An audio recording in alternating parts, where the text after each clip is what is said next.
sampai kita semua kembali ke hadirat Allah Subhanahu wa taala. Amin ya rabbal alamin.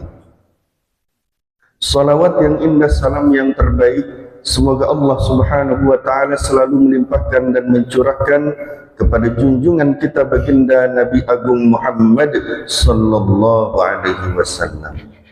Hadirin rahimakumullah, sampailah kita kepada maqalah yang ke-16. Bismillahirrahmanirrahim.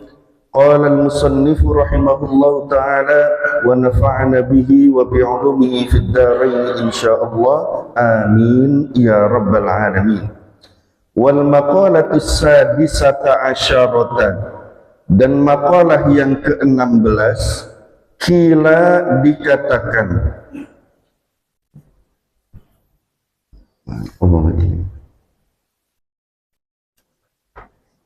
An Abi Bakrin As-Siddiq, dari Sayyidina Abu Bakar As-Siddiq radhiyallahu anhu, fi qoulihi ta'ala, di dalam menafsirkan firman Allah Ta'ala, Zaharal fasadu fil barri wal bahri. Qala, ia berkata, ayyakni, artinya Abu Bakrin, Sayyidina Abu Bakar, fi tafsiri dzalika, di dalam menafsirkan ayat itu, al-barru, makna al-barru itu huwa al-lisanu, ialah lisan atau lidah seseorang. Wal bahru, dan makna al-bahru huwa al-qalbu, ialah hati seseorang.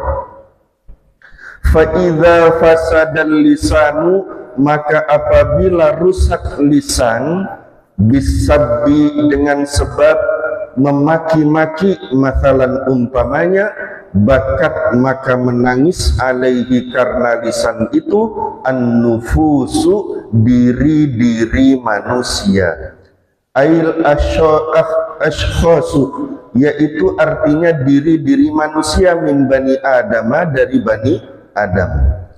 Wa idza fasadal qalbu, dan apabila rusak hati, birriyai, dengan sebab riya, masalan umpamanya, bakat, maka menangislah, alaihi, karena hati itu, al malaikatu, para malaikat. Qila, dikatakan, al hikmatu, hikmahnya adalah, fi annal lisana, tentang bahwasanya lidah atau lisan itu, wahidun, hanya satu. Tanbihun, ialah memberikan peringatan, lil abdi, bagi seorang hamba, fi annahu, bahwasanya, la yambaghi, tidak pantas, ayyatakallama, berkata si hamba itu, illa, kecuali, fima yuhimmu, pada perkataan yang perlu kepadanya, wa fi khairin, dan dalam kebaikan-kebaikan.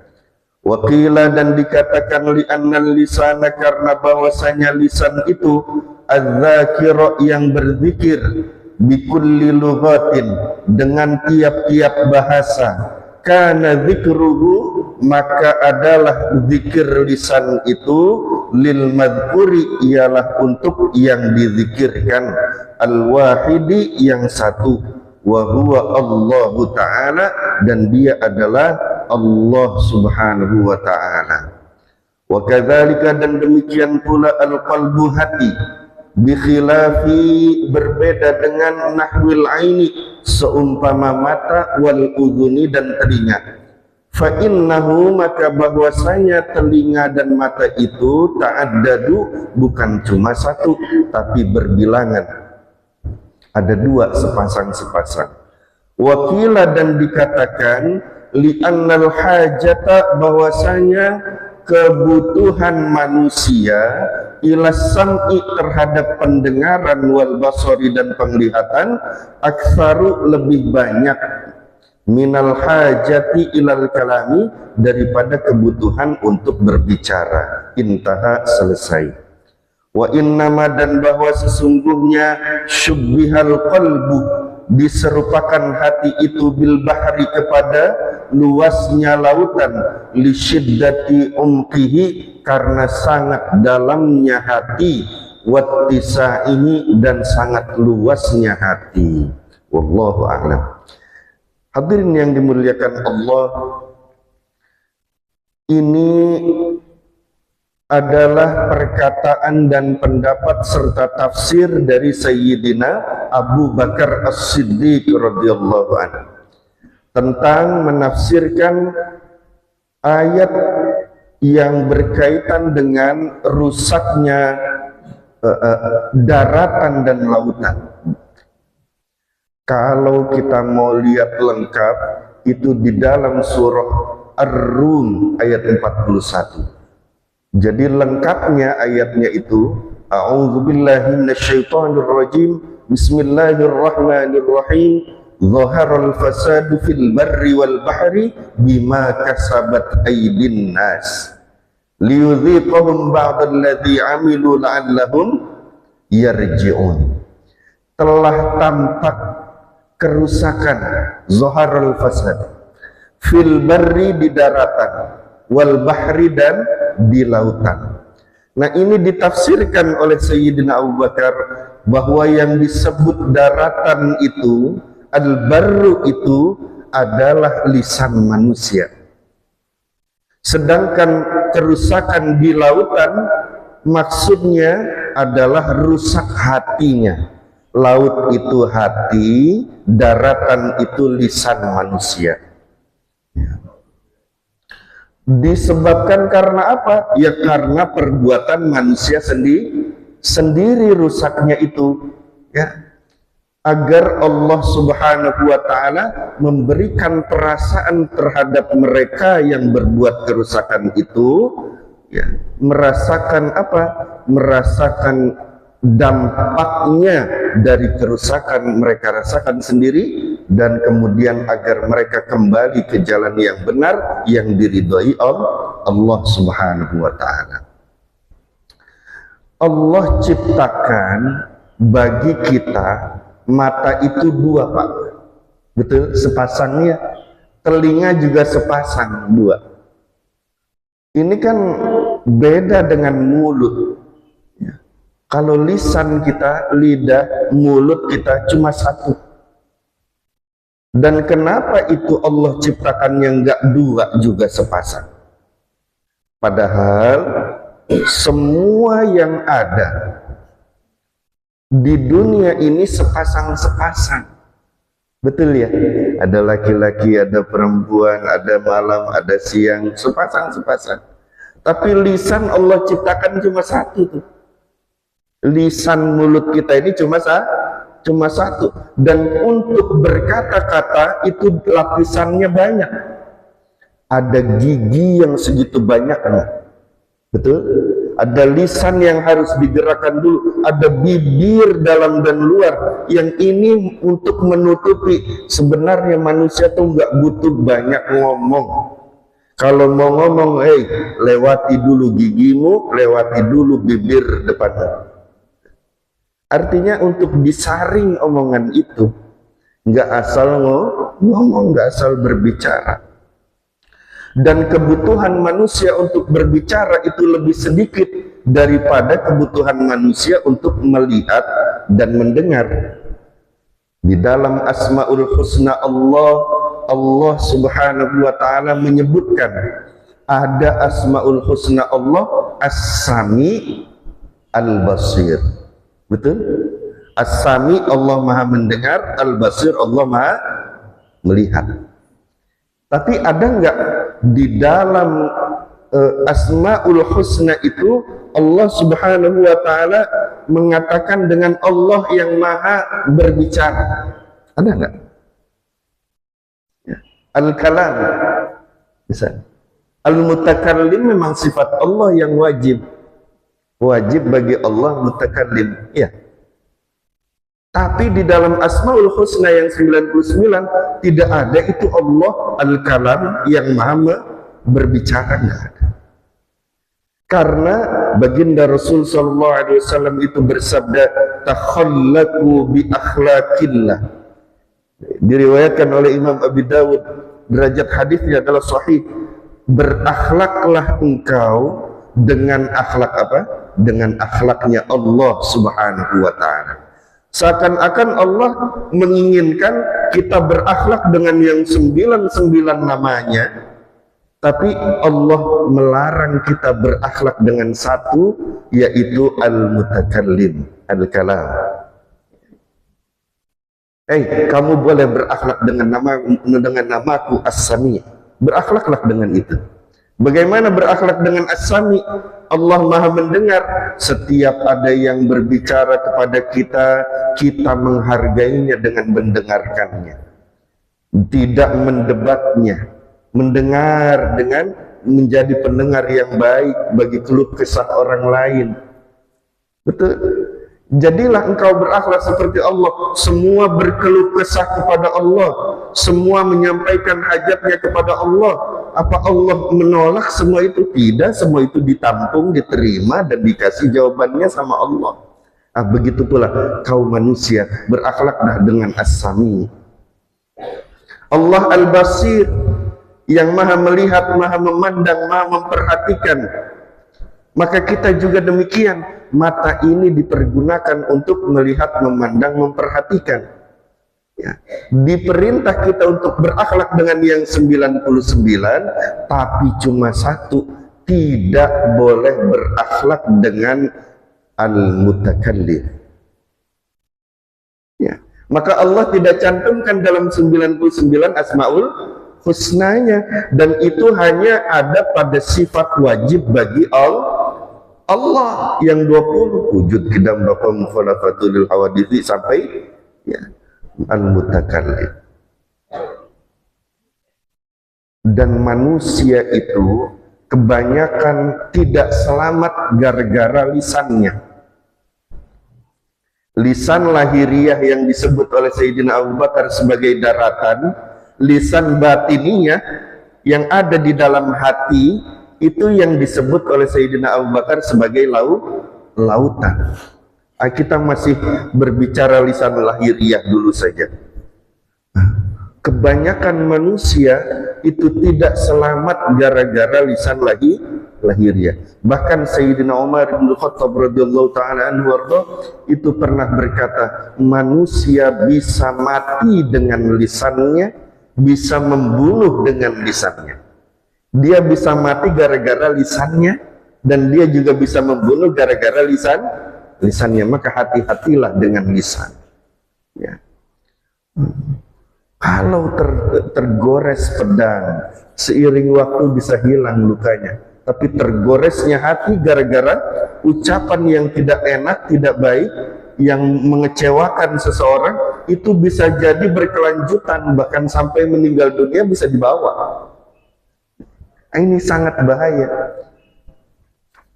Dari itu pula, maka keselamatan itu, kata baginda Rasul SAW, itu ada 10 bagian. An-najah, keselamatan, al-afiyah, keselamatan, itu asyaratu ajzain, ada 10 bagian. Tis'atun fis somti, yang 9 keselamatan itu adanya pada diam. 9 bagian keselamatan Allah letakkan pada diam. Yang satu apa? Wal ashiratu fil uzlah minan nas, yang ke-10 dan yang cuma 1 keselamatan itu Allah letakkan pada uzlah anin nas, ya, menyendiri dari manusia, enggak berhubungan dengan manusia, lari dari manusia, cuma hanya kepada Allah dia berkomunikasi, dia beribadah. Pak, sebenarnya macam-macam penyakit hati, dosa-dosa itu karena kita banyak ketemu sama manusia kok. Betul ya? Ria, gimana mau ria kalau nggak ada manusia yang lain? Betul? Sombong, bagaimana, apa yang mau disombongin kalau cuma hidup sendiri? Kalau ada manusia yang lain, dia bisa sombong, dia bisa ria, dia bisa ujub, dia bisa hasud, dengki. dia bisa takabur, dia bisa macam-macam penyakit-penyakit hati. Tapi ketika manusia tidak berhubungan dengan manusia yang lain, uzlah namanya, ya, menyendiri dia, maka dia tidak akan terkena penyakit-penyakit itu. Apa yang mau disombongin orang cuma sendiri. Maka orang-orang terdahulu kita tuh banyak yang uzlah. Uzlah tuh menyendiri, tidak ketemu, tidak berkomunikasi, tidak berhubungan dengan manusia. Ya. Baginda Rasul SAW berapa lama di Gua Hira? Menyendiri. Ada contohnya. Ya. Syekh Abdul Qadir Al-Jilani qaddasallahu sirruh berapa lama menyendiri. Bahkan Imamul Ghazali berapa lama dia menyendiri. Ya. Yang tadinya diperintahkan untuk menghancurkan orang-orang yang sufi, orang-orang yang berwarna tasawuf, karena Imam Ghazali itu asalnya adalah fuqaha, ahli fikih, dan diperintahkan untuk menghancurkan siapa? Ahli tasawuf, ahli sufi. Tapi ketika mempelajari malah jatuh cinta dan berkata, inilah ilmu yang sebenarnya. Ya. Kemarin itu diperintah dan benci terhadap sufi itu karena memang tidak tahu ilmunya. Setelah mempelajari baru tahu. Dan itu baru melakukan uzlah, menyendiri, tidak bersama manusia. Ini keselamatan. Nah, maka Imam Ghazali itu di dalam kitab Ihya Ulumuddin menggambarkan bagaimana cara kita uzlah di zaman sekarang. Di zaman yang sudah tidak mungkin kalau kita nggak bersosialisasi. Ya, caranya bagaimana? Caranya uzlah itu pada hatinya. Kita lahiriah tetap ketemu orang, tetap ngobrol sama orang lain. Hatinya tidak terkait dengan orang itu, tapi kaitannya terus-menerus dengan Allah. Ya. Ini yang menjadi keselamatan nanti untuk lahiriah dan batiniah adalah dengan cara uzlah, diam, tapi itu dari sisi batiniah, tidak bersama manusianya dari sisi hati. Hatinya ingat Allah terus, nggak diisi sama makhluk Allah Subhanahu wa ta'ala. Baginda Rasul sallallahu alaihi wasallam juga bersabda, likulli syai'in najasatun. Segala sesuatu itu ada najisnya. Apapun ada najisnya. Ya. Wa najasatul lisani al-badza'atu. Dan najisnya lisan itu adalah dengan berkata yang tidak baik, berkata yang jorok, berkata yang jelek, yang buruk. Ya. Nah, perkataan yang tidak baik itu namanya al-badza'ah. Al-badza'ah itu najis yang ada pada lisan. Kalau kita na'udzubillah min dzalik berkata yang al-badza'ah, maka lisan itu sudah berzina namanya. Lisan ini sudah berzina. Zinanya lisan dengan berkata yang buruk-buruk. Zinanya mata dengan melihat yang diharamkan. Zinanya telinga dengan mendengar yang diharamkan. Dari ghibah, namimah, fitnah, dan yang lainnya. Ya. Nah, maka Syekh Sahil bin Abdullah At-Tustari setiap kali ingin berkunjung kepada gurunya atau berziarah kepada orang soleh, kepada para nabi, para kekasih-kekasih Allah, itu selalu sholat sunnah taubat dulu. Sebelum ketemu orang-orang soleh itu sholat sunnah taubat dulu. Ya. Sebelum sholat sunnah taubat, mandi junub dan mandi taubat dulu. Walaupun dia tidak berhubungan, walaupun tidak inzal keluar mandi, walaupun nggak ada penyebab yang harus dia mandi wajib, mandi junub, tapi mandi junubnya karena merasa bisa jadi matanya itu tergelincir kepada pandangan yang haram, bisa jadi telinganya mendengar yang haram, bisa jadi mulutnya itu berkata yang tidak disukai oleh Allah Subhanahu wa ta'ala. Maka mandi junubnya itu untuk membersihkan zina-zina lahiriah tadi. Ya. Pak, kalau orang yang mereka itu sudah dibuka mata hatinya oleh Allah, ngelihat manusia tuh nggak enak, Pak. Nggak enak. Orang yang disucikan hatinya oleh Allah, bersih hatinya, ketika melihat manusia itu macam-macam. Ada yang telinganya panjang, ada yang ada culaknya, tanduknya, ya, ada yang seperti kambing, ada yang dia macam-macam. Bentukannya macam-macam. Padahal itu bisa terlihat nanti pada saat di alam barzakh yang awal atau nanti pada saat di akhirat. Itu sesuai dengan amalan ketika mereka di dunia. Di padang mahsyar manusia ada yang macam-macam begitu tadi tuh. Bisa dilihatnya di sana. Tapi kalau orang yang sudah dibuka hijabnya oleh Allah, dia pandangan mata hatinya itu bersih suci, maka dia diperkenankan oleh Allah bisa melihat seperti halnya penglihatannya pada saat padang mahsyar. Nggak enak ketemu manusia tuh, nggak enak. Ya. Bahkan di dalam riwayat ketika Imam Ghazali itu mengimami sholat, adiknya, nah Imam Ghazali namanya Muhammad, itu adiknya Imam Ghazali namanya Ahmad. Ketika mengimami sholat, tahu-tahu adiknya ini, Imam Ahmad ini mufarraqah, memisahkan diri dari berjamaah dengan kakaknya. Kemudian selesai berjamaah sholat itu, dipanggillah adiknya. Kenapa tadi memisahkan diri dari jamaah? Kenapa sholatnya sendirian? Kenapa nggak ikut sampai akhir berjamaah dengan kakak, dengan Imam Ghazali? Apa kata adiknya? Karena kulihat seluruh tubuh engkau wahai kakakku itu dipenuhi darah semua. Lagi ngimamin sholat, tapi dilihat oleh adiknya itu darah semua dari atas sampai bawah.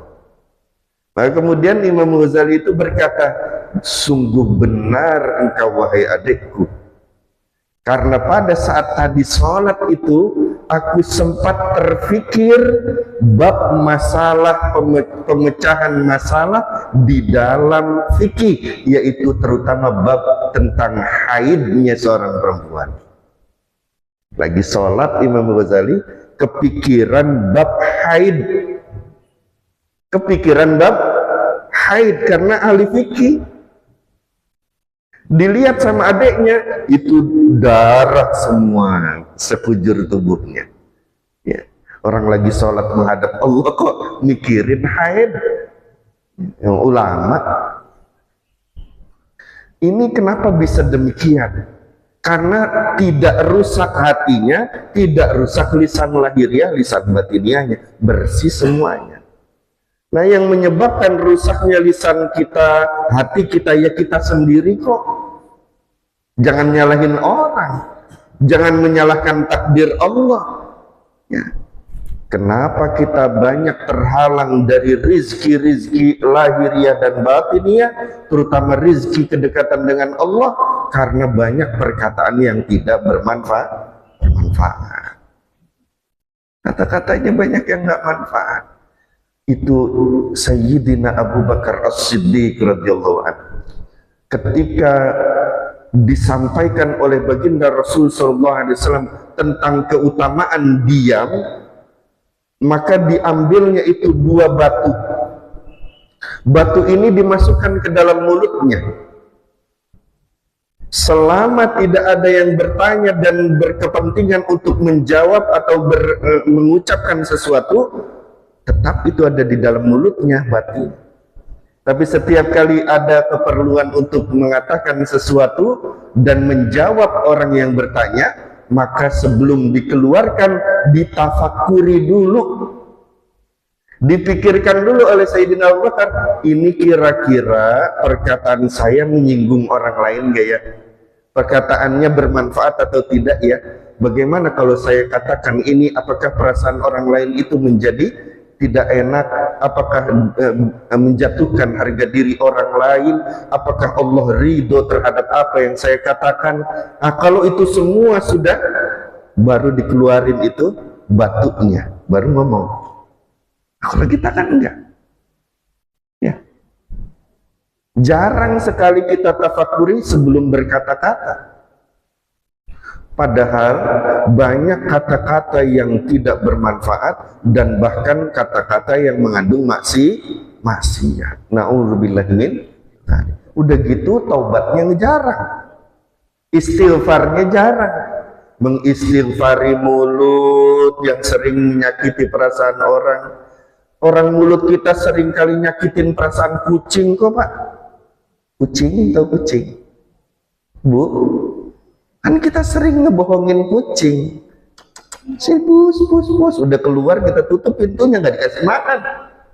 Padahal harusnya pus tuh bawa makanan. Pus, udah sampai luar kita tutup pintunya, dia di luar. Tidak kita kasih makan. Ngebohongin kucing tuh. Suara kita itu mengandung kezaliman tuh. Tapi kita tidak sadar. Berteriak, memarah-marahi anak istri ya. Oh nggak ada di sini sih soleh semua, amin ya rabbal alamin, insyaallah ya. Atau berkatanya sih pelan, berkatanya sih lembut, tapi tajam menusuk hati orang lain. Na'udzubillah min dzalik. Apa pernah kita beristighfar kepada Allah Subhanahu wa taala dengan istighfar yang khusus? Astaghfirullahalazim, ya Allah, hari ini banyak berkata yang tidak bermanfaat, ampuni mulut kami ya Allah. Mata ini sering melihat yang diharapkan, ampuni mata yang sebelah kanan, yang sebelah kiri, sambil nangis di hadapan Allah gitu ya. Ya. Ini apa, istighfar khusus semacam ini butuh kita tuh, butuh. Ya. Tapi jarang yang melakukannya, jarang. Baginda Rasul sallallahu alaihi wasallam itu juga bersabda, laisal mu'min, tidak disebut orang itu beriman. Hati-hati, bukan orang mukmin, enggak termasuk orang yang beriman. Siapa mereka? Bit-ta'an. Apa itu ta'an? Ta'an itu orang yang suka mencela, ya, ngatain orang. Dia tidak tergolong orang yang beriman, kata baginda Rasul sallallahu alaihi wasallam. Hati-hati. Kalau orang itu banyak mencela, maka hilang imannya, artinya begitu. Dia tidak tergolong orang yang beriman. Bisa jadi dia tetap muslim. Bahkan muslim pun kategorinya man salimal muslimuna min lisani. Kalau mau dia tergolong orang muslim, harus selamat orang lain dari lisannya, wayadi, dan tangannya. Betul? Ini baru kategori muslim, apalagi mukmin. Orang lain merasa aman kalau mukmin dengan kehadirannya. Gitu. Jadi tidak tergolong orang yang beriman yang suka mencela, ta'an namanya. Walalla'an, tidak tergolong orang yang beriman juga orang yang suka melaknat. Melaknat. Ya. Kalau melaknat itu bagaimana? Halo? Melaknat itu bagaimana? Dia benar-benar kita lihat sholat, kita katakan, hei orang kafir, ya, hei orang munafik, hei orang fasik, misalnya gitu ya. Walaupun ngomongnya lembut, hei munafik, misalnya gitu ya. Walaupun ngomongnya lembut, hei kafir, gitu ya. Walaupun sambil bercanda, kita niatnya bercanda. Tapi orang lain yang mendengar belum tentu menangkapnya sebagai bercanda juga. Bisa jadi hatinya terluka tuh, perasaannya terluka. Dan itu sangat dosanya besar di hadapan Allah. Na'udzubillah min dzalik. Ya. dan tidak dimasukkan ke dalam golongan orang yang beriman juga. Siapa mereka? Al-fahish, ya, walal fahish. Siapa itu fahish? Yang perkataan itu keji, ya, perkataannya itu keji. Dan ada lagi walal badh. Apa itu badh? Badh itu adalah perkataan yang merendahkan seseorang, meremehkan harga diri orang lain, tidak menghargai orang lain. Ya. Ini hadis riwayat Imam Tirmidzi. Jadi hadirin yang dimuliakan Allah, kalau baginda Rasul sudah gambarkan bahwa tidak tergolong orang yang beriman yang selalu itu tidak menjaga lisannya dari menyakiti orang lain, perkataan yang buruk, yang jorok, yang jelek, yang keji dan sebagainya, maka kita harus waspada. Kata-kata lisan lahiriah kita tuh jangan sampai mengandung itu. Sebelum kita berpendapat, sebelum kita berkata-kata, itu ditafakuri dulu, perkataan saya nyakitin orang enggak ya? Perkataan saya mengandung merendahkan harga diri orang lain atau tidak ya? Perkataan saya itu dimurkai atau ridho Allahnya ya? Ridho apa enggak nih Allah saya ngomong begini? Ya. Apalagi perkataan hati. Nah ini jauh lebih dalam. Kalau perkataan lisan saja begitu dahsyatnya, sampai bisa menghilangkan keimanan karena perkataan yang kotor, jelek dan yang tidak baik tadi, apalagi perkataan hati. Padahal yang dinilai Allah, yang diperhatikan oleh Allah, tempat Allah memandang hati manusia. Allah nggak pandang bentuk tubuhnya, Allah nggak pandang hartanya, yang Allah pandang hatinya. Lalu bagaimana dengan perkataan-perkataan hati kita yang non-stop berkatanya? Kalau kita nggak tidur Pak, itu ngomong terus, hati itu ngomong terus. Coba deh, betul tidak?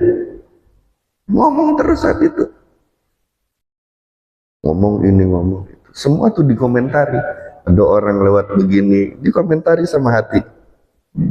Betul. Hati-hati tuh. Kenapa saya katakan hati-hati? Karena bisa kalau salah sedikit berkomentar dalam hati, itu langsung posisinya jatuh terhina di hadapan Allah. Hati-hati tuh. Salah sedikit aja lintasan-lintasan hati, kata-kata hati, bisa yang derajatnya tinggi langsung jatuh terhina di hadapan Allah. Ya.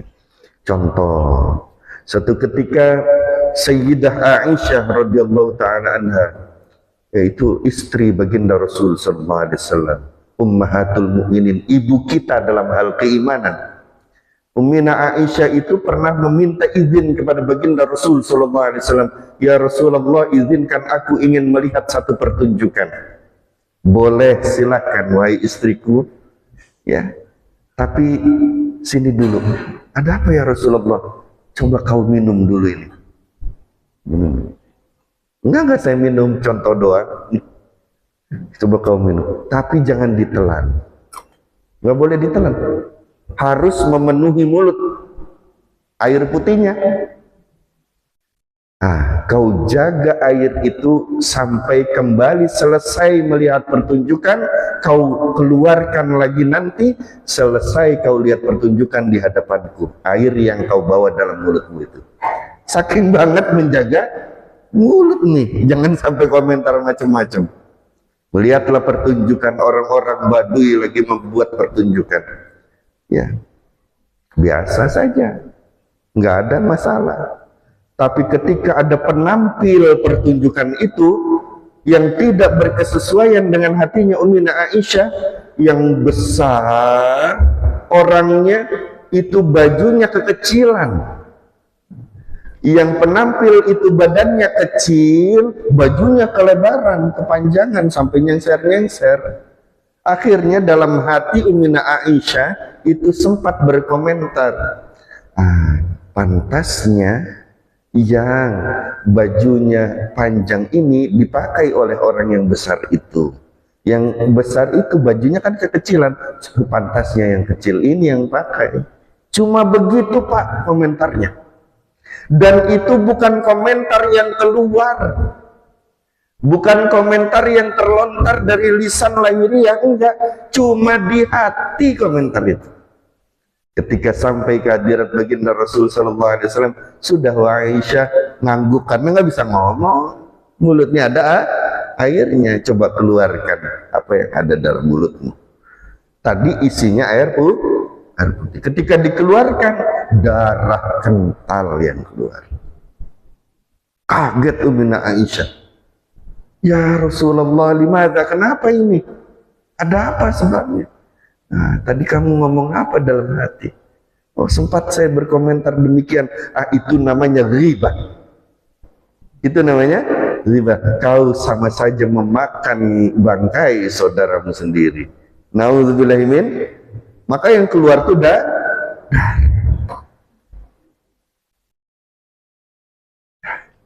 itu cuma berkomentar apa Pak? Ini pantasnya baju yang ini untuk yang ini. Cuma begitu Pak. Tapi untuk seukuran orang yang istimewa, orang yang mulia, ummahatul mukminin, itu nggak boleh. Terlintas begitu di hati itu nggak boleh. Kalau ukuran kita Pak, belum ucapan itu keluar melalui lisan, bisa jadi dimaaf oleh Allah. Belum itu keluar kata-kata dari lisan lahiriah, cuma di hati saja, belum tentu dicatat dosa oleh Allah. Kalau ukuran manusia biasa. Tapi ukuran orang-orang yang sudah muqarrabin, lintasan hati itu betul-betul diperhatikan oleh Allah. Ghibah itu bukan hanya ghibah ngomongin orang dari lahiriahnya saja, tapi ngomong di dalam hati bisa bernilai juga ghibah. Lalu bagaimana kita banyak mengomentari makhluk Allah selama ini kan? Apalagi mengomentari Allah di dalam menetapkan takdir-takdirnya. Wah, ini lebih parah lagi. Yang dighibahi siapa? Allah yang dighibahi. Menggibahi manusia saja sudah segitu buruknya, seperti memakan daging saudaranya sendiri. Apalagi yang dighibahi Allah. Hati kita nggak setuju dengan Allah. Kenapa sih Palestina sampai sekarang masih begitu aja? Kenapa sih? Ya, nggak setuju sama takdir Allah nih. Hatinya tuh protes sama Allah. Kenapa sih ya Allah? Padahal anak saya ini kan cerdas, kenapa nggak lulus ujian ini masuk universitas ini misalnya gitu ya. Sedangkan yang ini biasa-biasa saja, apa jangan-jangan ada orang dalam? Aduh gitu, komentar terus. Ya. Kenapa nggak diganti dengan berzikir kepada Allah?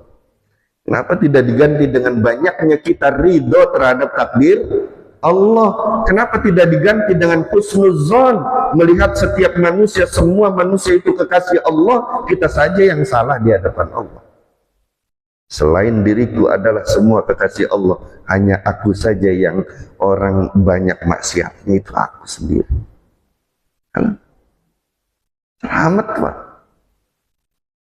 Selama ini kita dibalik, kita ngerasanya kita yang kekasih Allah, kita yang orang soleh, kita yang bertakwa, orang lain semua pada bersalah, begitu. Dibalik Pak. Akhlaknya Nabi itu, para Nabi akhlaknya Rabbana zalamna anfusana. Duhai Allah, duhai Tuhan kami, kamilah yang menzalimi diri kami sendiri. Jadi yang salah siapa? Saya. Yang jahat siapa? Saya. Yang penuh dengan maksiat siapa? Ya ini orangnya, bukan orang lain. Halo?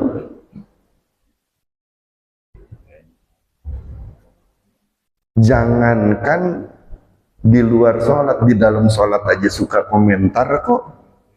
Di dalam sholat, kita lagi sholat, tetangga kita musiknya terlalu keras, komentar hatinya. Orang lagi sholat nyetel musik keras-keras bener gitu.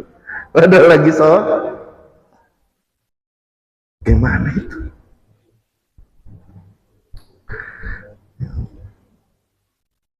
Ya.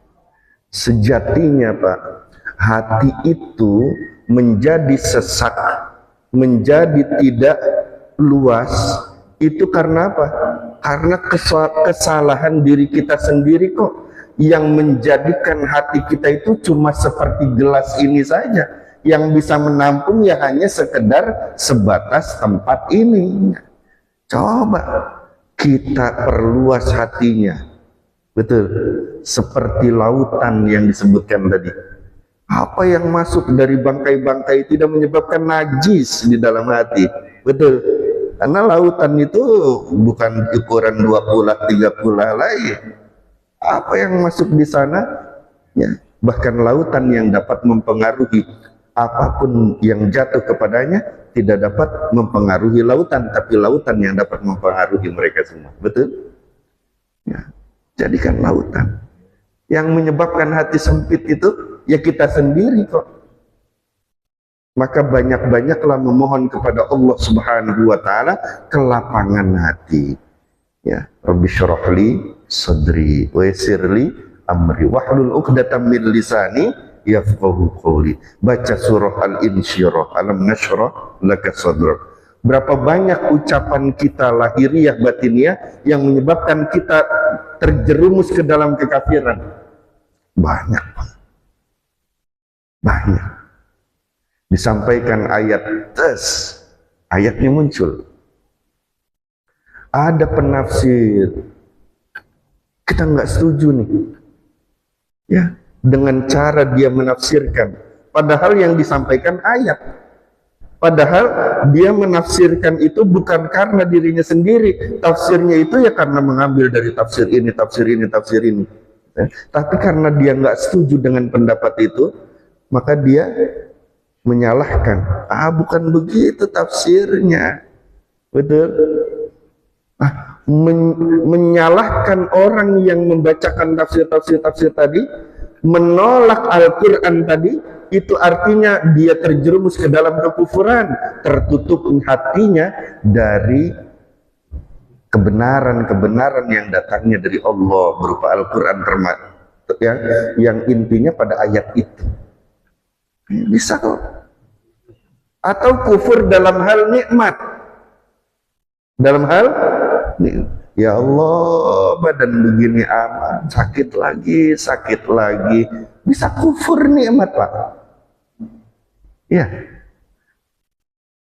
Tapi berapa banyak kita minta sama Allah agar diri kita itu tidak tergolong orang-orang kafir, tidak termasuk orang yang kufur terhadap nikmat Allah.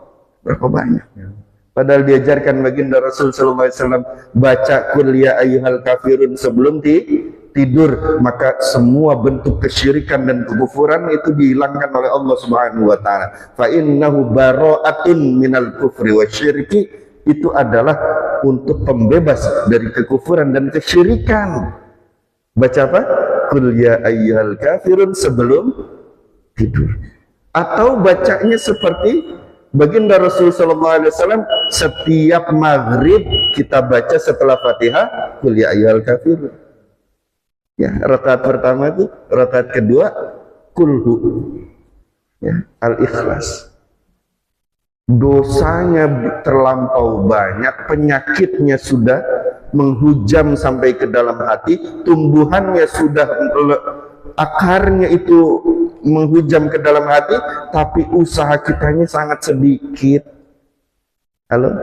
Dalam membersihkan, menjaga dan sebagainya. Maka umur kita nggak tahu kapan selesainya Pak. Betul. Ini menjadi perhatian penting. Sudah, kalau nggak perlu amat, nggak usah diomongin. Nggak perlu tuh habis pulang haji ngomongin, saya kemarin habis beli ceret nih. Halo, ceret warna kuning tuh. Diomongin gitu. Buat apa ngomongin itu? Belinya di Tower Zam-Zam tuh, warungnya sebelah sana, dia ada cuma 1 real. Buat apa? Apa manfaatnya? Ya. kecuali kita ingin berkata bersyukurlah kepada Allah. Ya, la khayra fi katsirin min najwahum. Enggak ada kebaikan dari apa yang kalian katakan itu illa man amara bisadaqah, kecuali orang yang memerintahkan untuk bersedekah, au ma'rufin, berbuat ma'ruf, au islahin bainan nas, atau membuat perbaikan antara manusia. Ya, perkataan kita banyak yang tidak manfaat. Mudah-mudahan kita diampuni dosanya oleh Allah. Mudah-mudahan Allah membersihkan lahiriah batiniah kita, terutama dari buruknya kejahatan lisan kita sendiri, baik lahiriah maupun batiniah. Semoga semuanya diampuni oleh Allah Subhanahu wa Ta'ala. Dan hanya Allah lah yang berhak untuk memberikan ampunan itu, maka banyaklah kita memohon ampun kepada Allah, dan semoga Allah Subhanahu wa Ta'ala mengampuni kedua orang tua kita, mengampuni guru-guru kita, anak keturunan kita. Ya Allah, yang sedang kurang sehat-sehatkan, afiatkan ya Allah. Amin. Ya Allah, yang sedang membutuhkan sesuatu, berikan yang dibutuhkannya ya Allah, dan jadikan itu untuk mendekat dan bertakwa kepadamu ya Allah. Ya Allah, yang sedang berada di dalam permasalahan ya Allah, keluarkan dia dari permasalahannya ya Allah, dengan jalan keluar terbaik darimu ya Allah. Terutama saudara-saudara kami yang ada di Palestina ya Allah, berikan jalan keluar terbaik ya Allah, berikan jalan keluar terbaik ya Allah, dan wafatkan kami dalam keadaan husnul khatimah, husnul khatimah, husnul khatimah bisirril Fatihah. A'udzu billahi minasyaitonir rajim. Bismillahirrahmanirrahim. Alhamdulillahi rabbil alamin. الرحمن الرحيم مالك يوم الدين إياك نعبد وإياك نستعين اهدنا الصراط المستقيم صراط الذين أنعمت عليهم غير المغضوب عليهم ولا الضالين آمين. ربنا اغفر لنا ولوالدينا آمين. سبحانك اللهم وبحمدك أشهد أن لا إله إلا أنت أستغفرك وأتوب إليك. صلى الله على سيدنا محمد والحمد لله رب العالمين. السلام عليكم ورحمة الله وبركاته. Yang subscribe semoga rezekinya berlimpah, amin.